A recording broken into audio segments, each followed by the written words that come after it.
So when I created a Twitter because I never was active, I put my pronouns are daddy and father. Yeah. And then like these legends started coming up, like D Dang was like, yes, daddy. And I'm like, oh, this is something.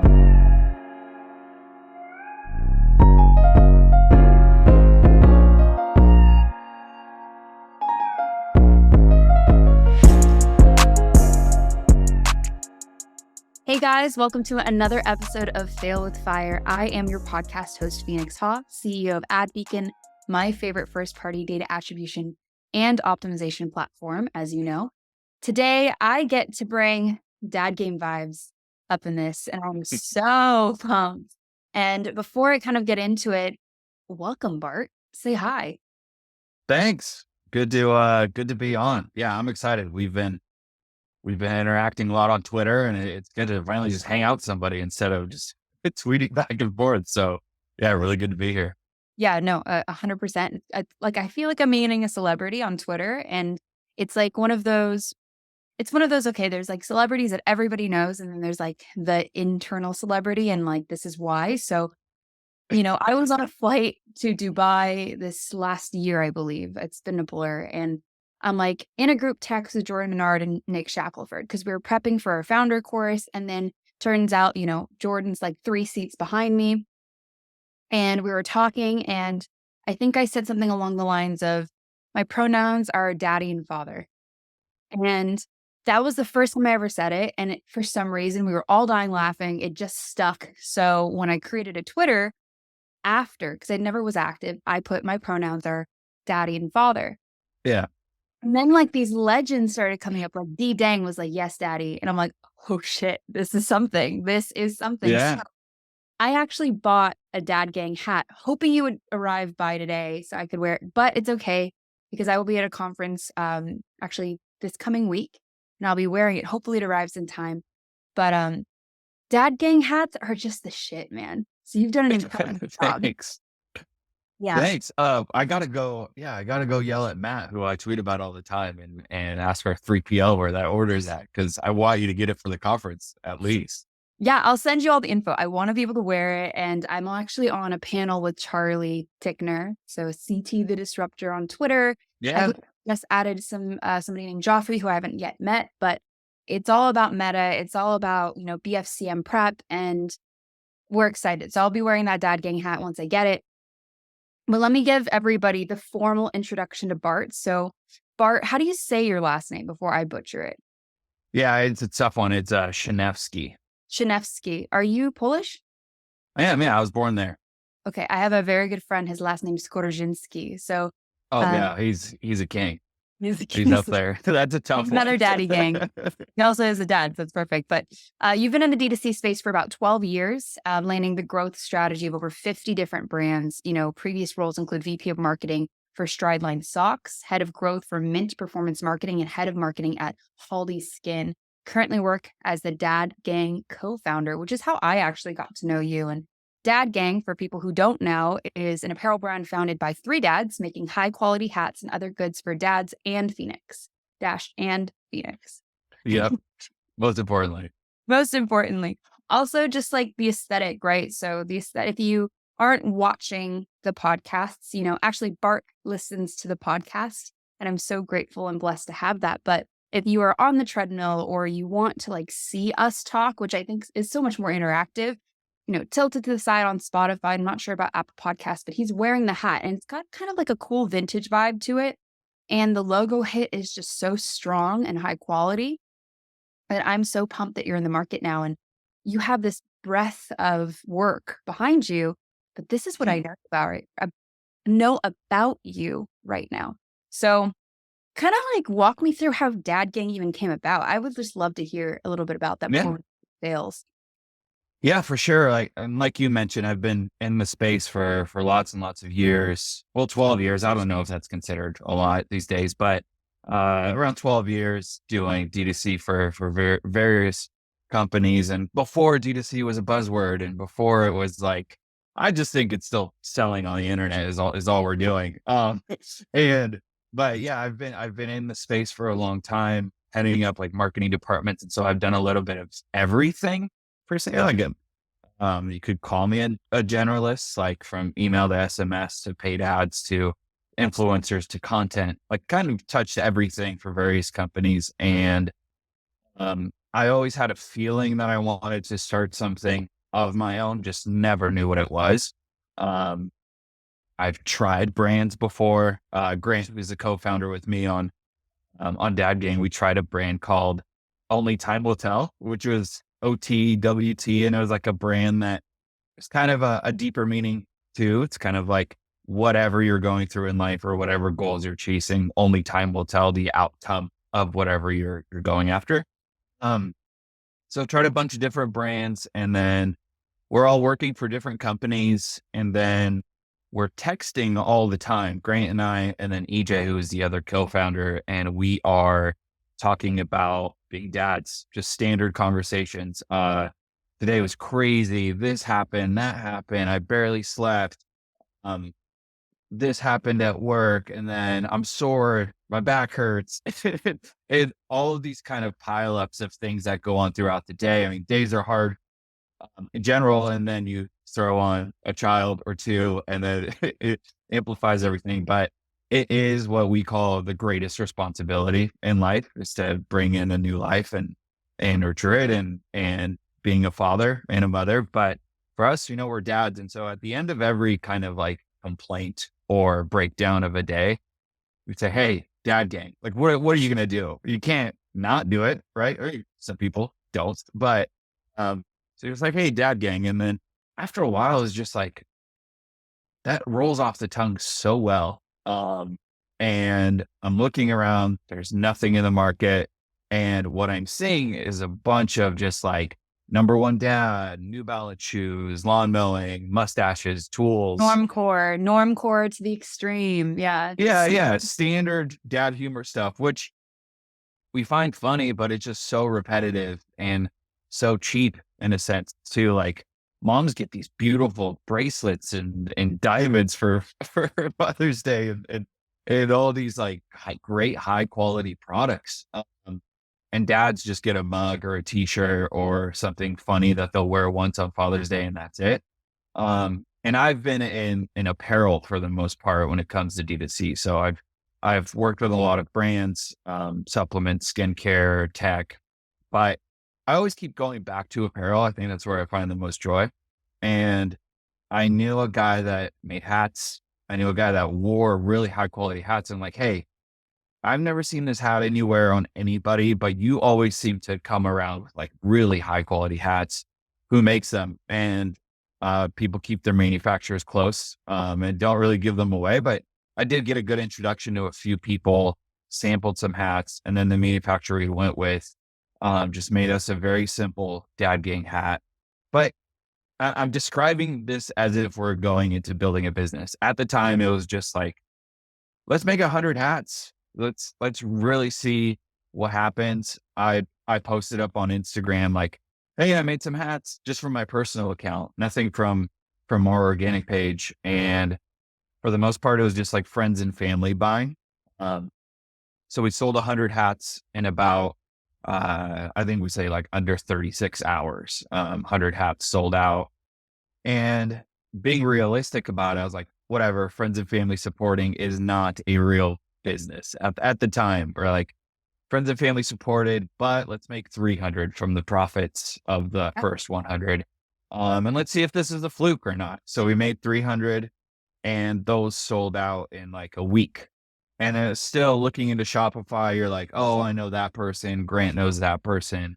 EJ knows that guy." It's still familiar faces purchasing, but they still sold. So we made another 300, and I started boosting some of our organic posts on Instagram. Oh, Oldest shout out to the boosted post, man.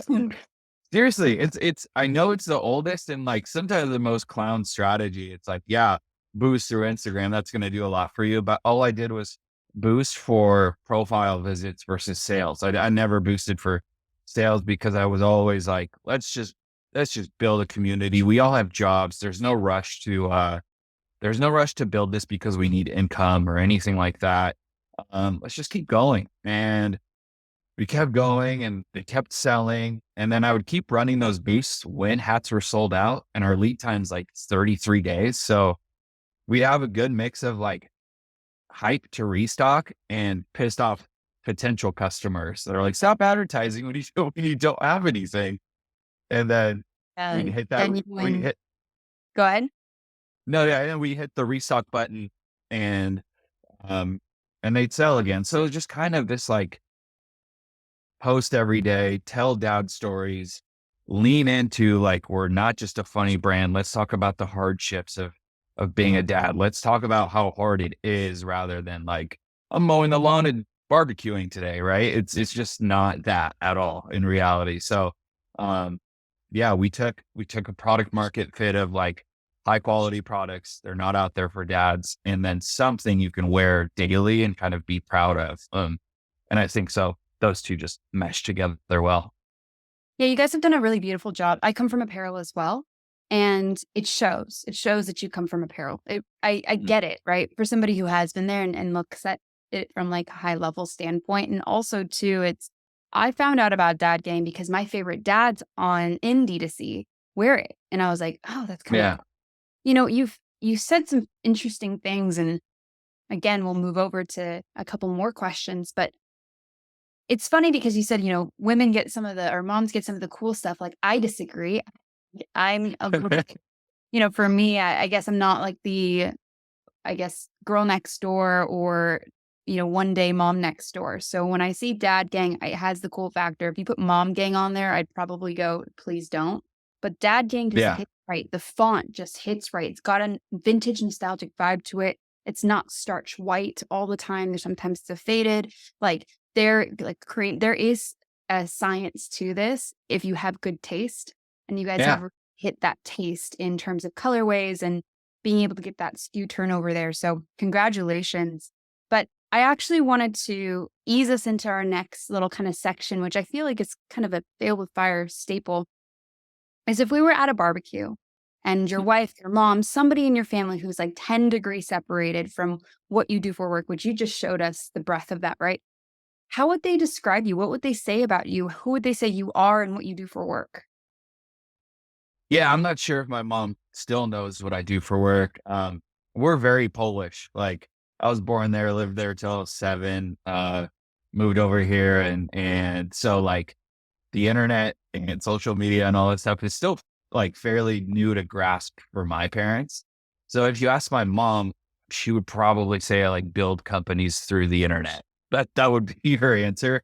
If you ask my wife, she'd say, he he helps build companies and has his own company. Like, really, really simple answers. But even before I started Dad Gang, I was like director of marketing for various brands. Um, I'd have to explain it to my parents on a regular basis. So I think they get it now. Um, I use social media and the internet to help build companies, but yeah, so I think those would kind of be their answers.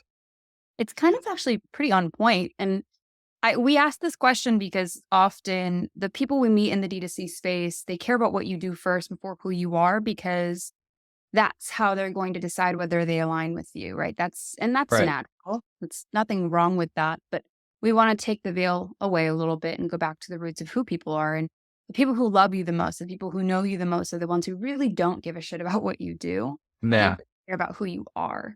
And that kind of leads us to Fail with Fire. And the whole premise behind this specific podcast is I want to take legends in the space, people that are just killing it, and then strip everything back. And we talk about our failures because often those failures are catalysts to incredible moments in our life and catalysts to the fire that is why we are where we are today, if not where we're going to be one day. So, Yeah. Bart, I would love to find out what you identify as a failure and kind of walk me through that story. And let's just get nitty and gritty and talk about failures.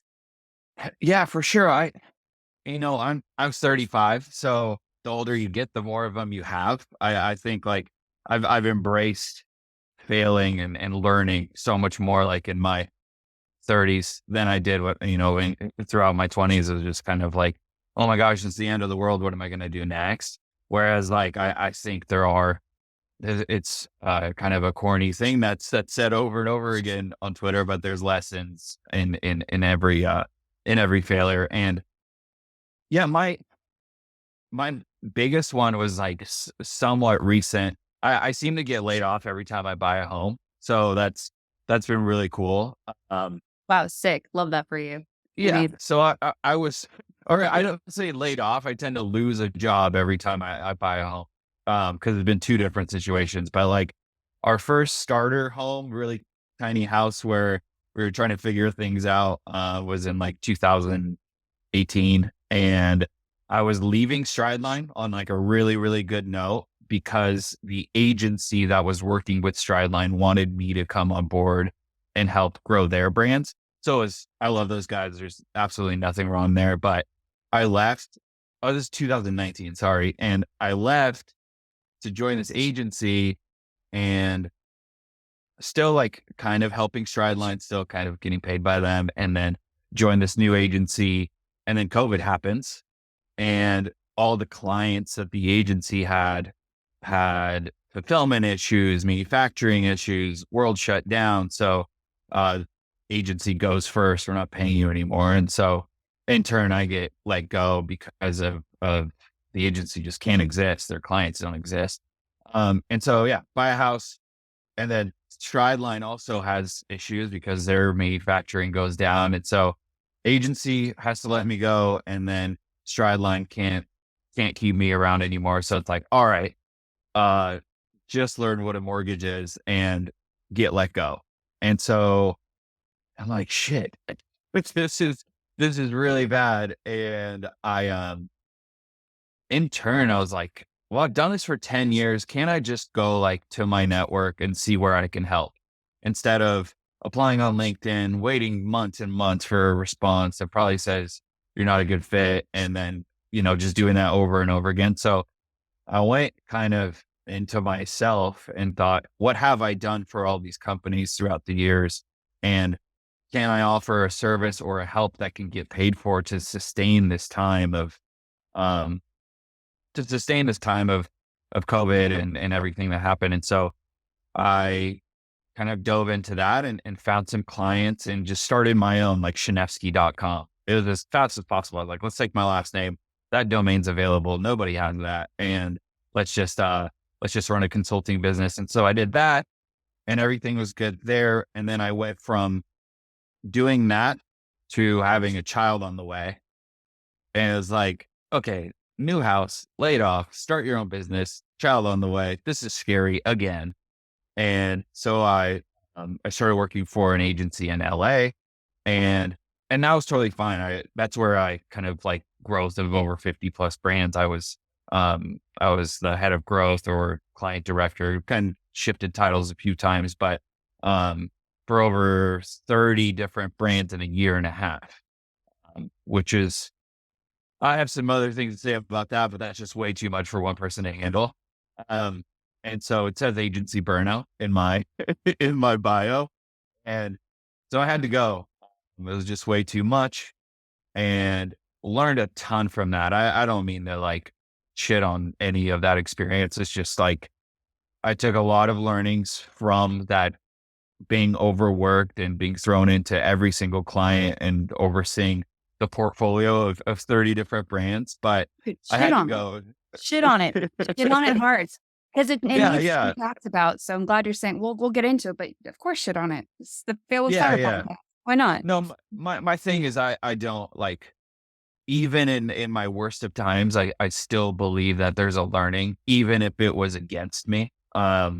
Because being at an agency, I saw what like scale and pleasing other people does to like the mentality of a team.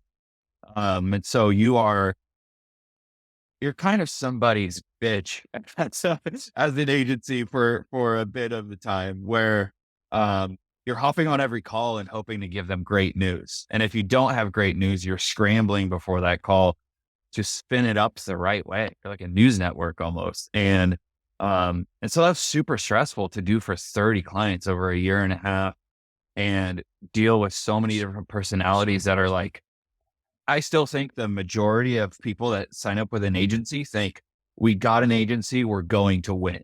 That's kind of like this weird mentality that everybody has. Whereas I think if you grab an agency to help you grow, that's all they're doing. They're just helping you figure out your business. They're not a guarantee that you'll win, that you'll be profitable, that you'll get rich. Like, and so you're dealing with all these people that are like, why is our ROAS this? Why is this and that? Why is this ad live? Why does this color on here look like this? And so through all of that chaos, and I was on calls with like clients overseas, clients in the US, is like my personal time didn't matter. Hop on, they're a client. And through all of this, I was like, if I ever start a brand, one, I'm not hiring an agency. No offense to any agency owners, but I'm not, because I know the pressure I'm putting on myself and them. I'm going to try to learn everything myself. And if I can't figure it out at a certain number, then I'll hire somebody to help me. But like really get to that point instead of, oh, I saw so-and-so tweet about this agency being amazing. So if we get them, we're going to do great. Just not the case. So I learned what not to do. I learned that the word scale is like just this toxic word within our environment. In my opinion, it is. Like, I believe that businesses should be grown to live a comfortable and happy life rather than thinking you're like going to hit this North Star and compare yourself to the billion-dollar companies. It just doesn't make any sense to me. So yeah, I just stayed away from a lot of things that these clients would like yearn for at all times. Um, and I can keep going. That's not the end of the whole failure story. Um, yeah, post agency, I left and got another job, where I was the director of marketing at Haldi Skincare, a VC backed company, out of San Francisco. Super awesome. Two female co-founders that were just badass, like really loved working for them, but I worked for them for 2 months and everything was awesome. Perfect. You're killing it. We're growing month over month. All these numbers that people pay attention to that get them going in the morning. And then I on the day that I'm closing on my second home, sold the first one, another child on the way. Here we go again. Child number two.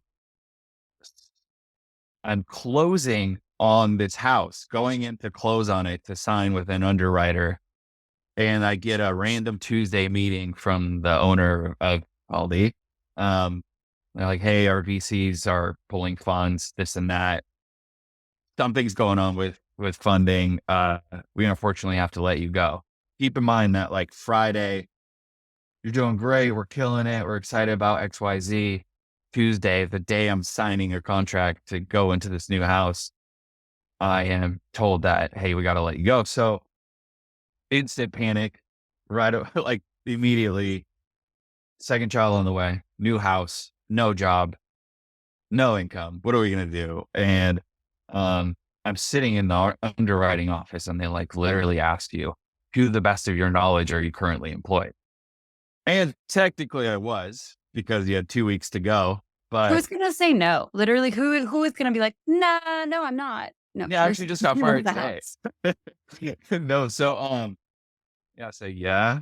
Because I was still technically employed, and then I've tweeted about this, and not that everybody sees my tweets or anything, but I just what I call went into like complete demon mode and was like, I've been here before. I know that I can just go hard for like a week straight, 2 weeks straight. I can apply, I can reach out, I can talk to my network. I can go back to former personal clients that I've worked with before, not at an agency, and see if they need help. And then I just went so hard for a week straight. And in 1 week, I got 3 full-time job offers and a ton of like consulting gigs. So it was like the second time around, the stakes were higher, but my mentality was like, you've done this before. And I texted my parents and they were like, oh, you got it. Yeah. And my parents are like, immigrants that that no work, and I would expect them to panic, like shit on the way house. I know I keep repeating it, but I just want like people to paint that picture in their heads of how stressful that is. And I text my family, I'm like, hey, this happened, no job. And they're like, oh, you got it. And so hearing that from them, hearing that from my wife, she was like, oh, no worries at all. Like, whatever, you'll figure it out. Like, geez, you're the pregnant one. You're the one holding the child and you're not worried. So I was like, don't be a little bitch. Like, it's just, you got this. All these other people believe that you have this. All your friends believe that you have this. So why would you doubt yourself in this moment? And so I got those job offers, took a job, and everything was good. But at the same time, while I was at Haldi, Dad Gang was starting to like bubble up a little bit. But I still didn't go, okay, well, if I just grow Dad Gang, we'll be fine. I still never put any like scale or like unnecessary stress into Dad Gang. It's like, this is community driven. It's driven by dads. It's not about me. I need to grow this thing truly organically, not in the way people say like, oh, this brand grew up or blew up organically. No ads or nothing. I was like, don't put any pressure on Dad Gang because you're feeling pressure in your own life. Just let that thing keep growing. And so Dad Gang grew while I was at this other job. And like the CEOs of this other job were seeing it. They're probably like, what the hell going on? You know? And so at the end of May of this year, I was able to leave that job and go into Dad Gang full time along with the co-founders. Like we just all do Dad Gang now. And so I treat my career and anything I'm doing as like it can be ripped away tomorrow. Yeah. I know I talk about Dad Gang in a way of like, I can't believe we're having these months and I can't believe we're doing this and we've grown this much. But I also act as if it's going to leave tomorrow because maybe it's some like trauma a little bit from things have been ripped away from me suddenly. So I am grateful, blessed, thankful, but I still operate with a little bit of paranoia that this can all be done for. So yeah, I operate, it can be done for, but I could probably deal with it this time. So Concept too. It's a concept of like nobody owes you anything. And it's a concept of that, yeah, like, I'm listening to everything that you're saying and I'm trying to gather it all because there were a lot of different stories that intertwine to one main theme, right? Which is it's all going to work itself out. yeah, You're going to panic. Don't lose the panic because the panic is actually what drives you to great things. Um, right. Also, it's all going to work itself out. Like you said, you told your parents are like, no, you got this. And I do the same thing with my mom. And I expect, because, when we were kids, I'm also a child of an immigrant. Yeah. Mom would just put this panic in me when I was a kid all the time. And now as an adult, she's like, no, you got this. And I'm like, no, you told me that there was a panic. Like the world is ending every day. She goes, no. I did that so that you wouldn't be lazy, but you will Yeah. figure it out and it will all, and that's a beautiful level of wisdom. There is also this concept that you were speaking about with agency burnout. And I've spoken about this too. I'm so glad you touched on it. And I say shit on the concept of an agency, shit on whatever you want to. And that could also be your hot take, but Yeah. everything you do, you have to come in with humility and also understand like not every agency is the same. Right. Agencies are really powerful. They're they're people who have been doing this craft for some time that help you get to the end goal. But often people will look at agencies like they're doctors. And Right. even and I don't know, like I'm about to turn 30. And I used to think if you go to the doctor will figure out what's wrong with you and you'll be fixed and you'll be fine forever. And Right. then we forget that doctors are people Yeah. and people are inherently flawed. So it's this weird flipped concept of you go get a service, the service fulfills, you leave. It's the Amazon mentality. You buy something, you get it, okay, you can return it. Yeah. Um, you know, but that's the exchange is not the same when it comes to a service that puts out high return. And I think we all honestly forget that. And then the bitch versus partner concept that you talked to me about, I wrote bitch versus partner. And what you said is work at an agency and you become someone's bitch. Yeah. Oh God, it's so true. Like I haven't had a Thanksgiving in 3 years because I was just scaling Black Friday, Cyber Monday. My family knows, my poor fiance's family knows I will have a laptop at the table.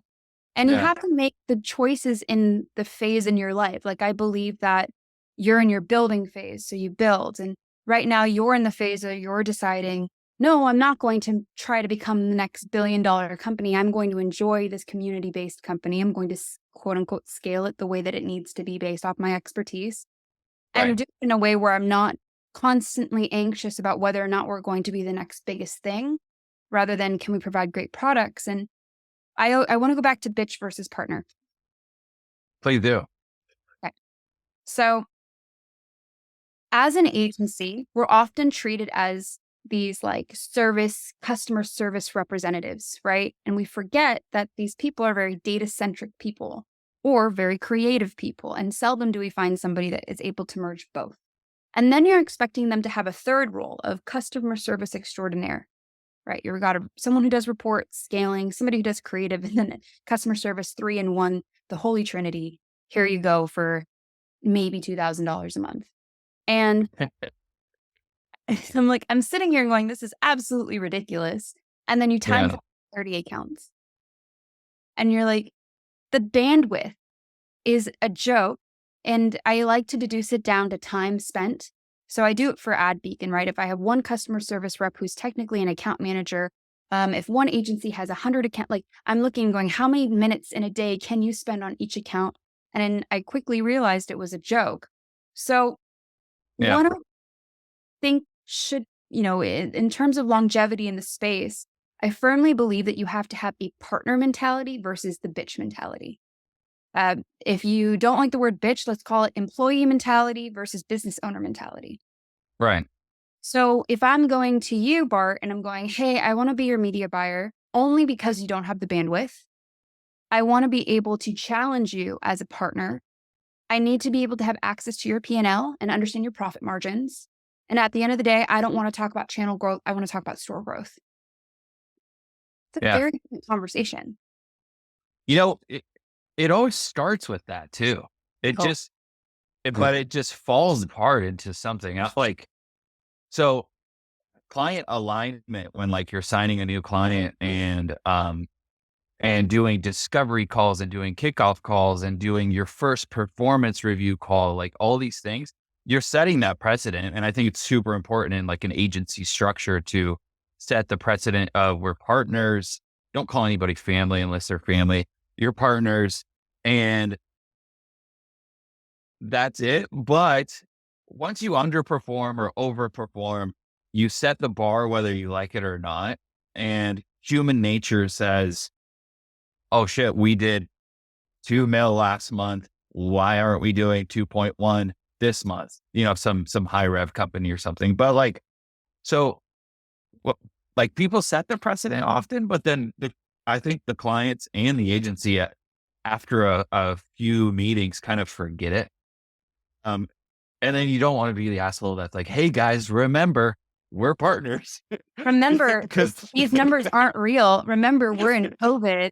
That was like actually the biggest thing that happened during COVID. I don't think many people realize is the numbers in D2C were just hyperinflated. So yeah, the next year and we did a year over year report, everyone's like, our numbers are so down. I'm like, these numbers aren't real. Like for the majority of agencies and I would say consultants, we had to like tame the client because the client got a taste of the good stuff and they got yeah, a taste of potentially the Bahamas around the corner. But in reality, oh no, like yeah. buying Explaining the iOS 14 stuff alone that was like a year-long process, and then people still didn't get it. So iOS 14. I've never heard of it. it's, No, but I no, get it. Yeah. yeah. And the part that sucks is that like the whole, like you said, like you go to the doctor to help figure out your health and you're hoping for a solution. But at the same time, I think like we forget to, when we're in these like agency D2C bubbles, we forget to like factor in real life too. Um, Economy's kind of in the shitter in general right now. People are saving their dollars for things they don't need. I think 60% of Americans or more live paycheck to paycheck at the moment. Like these are real statistics, and I'm not just making up a number. Um, like 70% of Americans or something don't even have $1,000 to their name. Like these are things that we have to factor in, and then There's please factor. $3 trillion in student debt. We just Yeah, Yes, Statista, $1.3 trillion in student debt, which by the way, just went live this month to pay back. I would know because I got my master's and I have to pay it back. I actually teach, nice. really funny. And I teach at the same university that I graduated from. So it's kind of like a stick it to the man because all my paychecks go directly back to them just to be like, this is poetic. But yeah, it's like and then $1 trillion dollars in debt is like the highest it's ever been, credit card debt specifically. Yeah, You're 100% right. Like things are not normal and people are holding on to their dollars. And what I also noticed too, and this will age this episode, technically you're not supposed to say this, but I will anyway, is Labor Day happened a few weeks ago. And I always look at Labor Day for Black Friday, Cyber Monday, and peak as kind of a gauge as to what's going to happen. And I'm seeing deep, deep, deep discounting. So I'm seeing doorbuster deals being brought out Labor Day. So what does that tell an yeah, advertiser? That tells me, shit, this is going to be a really rough Black Friday, Cyber Monday. People are going to really cut into their margins hard. yeah, Like Aviator Nation went 40 to 50% off. Like that never happens. So I don't know. There's a lot of things that are coming up. And to your point, it's just a realistic understanding. And we had this partnership thing. I really do mean partnership. And some people just say partnership. And what does that mean? That means that if you fail, we fail. And if yeah, we fail, I'm gone. Like that's the conversation. But I yeah. want us to kind of go into hot takes because you seem like you got a little spice in you, which I'm here for. Seems like you have already kind of dropped some hints, but let's get even more spicy. So I want to know what hot take you have, Bart, in the D2C space, in the world, in life. If you want to get Yeah. political, warn me. Yeah, yeah. I don't want to get political. Um, You do. and I am kind of spicy because yeah, our daughter slept like 4 hours. So I'm truly I'm here living for this it. dad life today. No, I when I say like I want to say like stop scaling and not in a means of like you're super profitable, let's spend more on ads. Like of course that's the smart thing to do. But I think people like really don't think about whether somebody wants your product. And it's kind of like jumping into starting a business with this like scale mentality instantly instead of figuring out human nature and like how it deals with your product and all these things. Like I tweeted the other day, I don't think we need any more skincare brands. Like I agree with you. Oh my gosh. And how also, Kenny, like, stop scaling your brands. You actually said something that I think everybody should like be listening to. You should be literally on a stage, say one sentence and walk away, which is thought about human psychology. yeah, I- No one's gonna, unless your product is a necessity like toilet paper and things that you can get down in the grocery store anyway, people aren't going to buy it constantly. And is it ethically right for you to push them to continuously buying your product because you want that? So you're going to pay more money in order for them to have to do that. When in reality, they don't organically do that, right? Your goal should be to yeah. bring them into the funnel where they organically come back because they love the brand and have brand equity and loyalty. But we forgot about that. Now we're just like conversion, conversion, conversion, cash, cash, cash, scale. And if I'm not scaling, I'm going to look at everybody in D2C. I'm going to look at everybody on Twitter and go, I'm not Yeah. doing it. I don't have a screenshot this week to share. No, I think the ultimate like happiness in people is when you have the freedom of time. And are you building your company to like attain that? Or are you building your company to make $100,000 in a month and spend 90K on ads? And that's like, check out this revenue screenshot or, we're growing. And it's like, yeah, but are you happy as a person? Like, why did you start this business? Did you start it to go be stressed out every month because the mortgage or the rent is 2K and then platform fees are this, and you're really sitting on like $500 in profit. So I, I think that whole, like, I get tweeted all the time. Why aren't you scaling? Why aren't you aggressively scaling? What's your scaling strategy? And I'm like, well, there's a new dad every day in America. And if they catch an ad of ours and love our hat and wear it, that's awesome. They make content around it. That's awesome. What's their story? Like, how can they be put a part of our community? I don't take any of our customers and like put a ton of metrics behind them and the LTVs and all these things that like would be in an equation to try and get to aggressive scale. I think this like, is my life good? Are my partners good? And is the brand like meaningful and growing in the right way? Is how I approach it. Whereas I feel like a lot of operators are like, I got to hit XYZ. And if I don't, I'm stressed. And then I'm going to invent some new stress behind that too. Okay, so my hot take is a little bit on yours. And I think you still do need to understand that LTV. I think you still need to aggressively look at those reports, but how you approach those reports, I think, should be different. I think we're very Yeah. aligned in ways. I do believe like your happiness should be number one. Like you're a dad, so your perspective is so different. You have a family. You have things that Right. mean so much more than something as mundane as money, which comes and goes so Yeah. easily. Something can just leave as quickly. Like shout out to my mom. I'm so sorry she's gonna hate me for saying this, but she like lost a lot of money one night from a scam, a crypto scam. And we had to Yeah. sit down and talk and we're like, it's just money. Do you have a roof over your head? Yeah, I do. But I'm like, no. Do you have a roof over your head? Do you have your daughter? I'm her only child. Yes. Yeah. Are your parents alive? Yes. Okay. Well, you're already ahead of the game for a lot of people. So I'm sorry because I think the gardeners are coming now. But I think to Good. take my because that's real. My hot take is LTV is very important. And I'm saying this obviously because of AdBeacon, but also because I truly believe it. You want to see these reports to be able to understand the behavior, but you don't want to manipulate the reports in order to be what you want to see. And Yeah.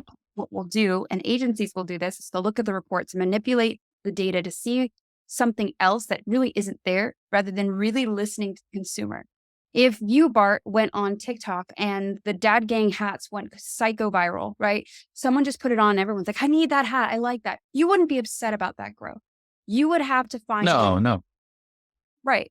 You would find ways to fulfill. However, you're going to have to make the decision of inventory, all these things. Is this just a burst now? Are we going to continue it? Are we going to open up the product line? How aggressively are we going to open up the product line? Do we need funding? You're going to have to face those questions. But because Right. you've been there before, because you've been at a company that has VCs and you've been able to see it, you'll know what to do with the ethos and the backbone of, I just want to enjoy my life and be happy. So that's a beautiful Yeah. thing. Yeah. Yeah. For me, it's like eliminate unnecessary stress and don't invent it either. You just like, yes, I look at those numbers. Don't get me wrong, but I don't know. I just don't let it dictate how I feel, you know? Um, Dude, I need your and vibe. I need that like everything will be fine. And this I means also, yeah, you're also talking to 35-year-old me. I think like 20s, I was like, grind your face off until you know, until you pass out. But now it's like, I'm speaking to like 12 years of work and getting to this point is awesome. But like that game wasn't an overnight thing. It was just like me learning a bunch of lessons and Grant and EJ learning a bunch of lessons too. And then like finally being like, okay, we don't need all of this random chaos. Um, and let's just build a brand that doesn't require any stress. For now, at least, I know growth, like some obstacles show up and they have, but at the same time, it's like, I don't know. I really like run really lean on unnecessary things. I admire that. I admire that a lot. Actually, my co-founder runs very lean as well. So I will say like a huge triumph of his is he's the CEO and founder of an agency here in Los Angeles. And during COVID and you were saying that you had to lay off because of what had happened, he didn't fire anybody. He was able to maintain and figure it out. And the reason why is because he was so lean and he didn't Yeah. want people, and we also live in a day and age where everybody wants to raise, and rightfully so. Like the cost of living is skyrocketing. There's all these other factors, right? Right. And as a business owner, you have to make the decision of like what to do next in terms of retaining talent, but also retaining the company. And he was able to do that. And I think I used to be a critic of that type of mentality. And now I sit there and go, Yeah. oh, it's survival and it's what needs to be done in order for the greater good. And I have a lot of respect for your mindset, and I'm honored to know you now. So I'm really grateful that you were able to join us. And I kind of just want to end it all with, if somebody coming out of college, and you've heard us say this in other episodes, were to come out of college, you're saying you have 12 years of growth and maturity and wisdom. What would you say to them in their face coming out and potentially wanting to go in the D2C space? Yeah, go work for free. Um, I know it's not a capability of everybody, um, but go work somewhere for really low wages because that's all you're gonna get, and learn everything. Like my first job was for a streetwear company because I've always just been super into just streetwear fashion. I paid $300 a month, but I was there every single day driving from Auburn to Seattle, which is like an hour drive. $300 a month. So this is like 2013, 2012. Yeah. And although I was pissed because that's like no money at all, I just made sure to dive in and learn everything. Like if you want to be a media buyer, go learn everything about media buying, but try to pick up like what ops is doing, what the owner of the company is doing, what design is doing. Like just be a fly on the wall around everything, because marketing is not just like this one silo position. You have to like know how the business runs from a 360 approach to really be good at it. And so yeah, just like dive in and ask people if you can just help them, because you'll learn so much more than, I don't know, go getting like just a cubicle office corporate job. The job after that job was like smallest salary ever. So it's, I just kept grinding through these like really try and learn it all positions. And then companies that are kind of at the beginning stage also helps, if you can do that. That was beautifully put. And also too, it's like when you're in that position, stop asking the how. Like definitely learn how they're doing what they're doing in all different facets, because you even said like you kind of tapped into all these different channels. You understand, you're a generalist. And that's actually the most, I would say, the highest form of currency right now is somebody who knows everything enough to be dangerous in the space and has Yeah. the know-how of diving in and being really great tactically in there.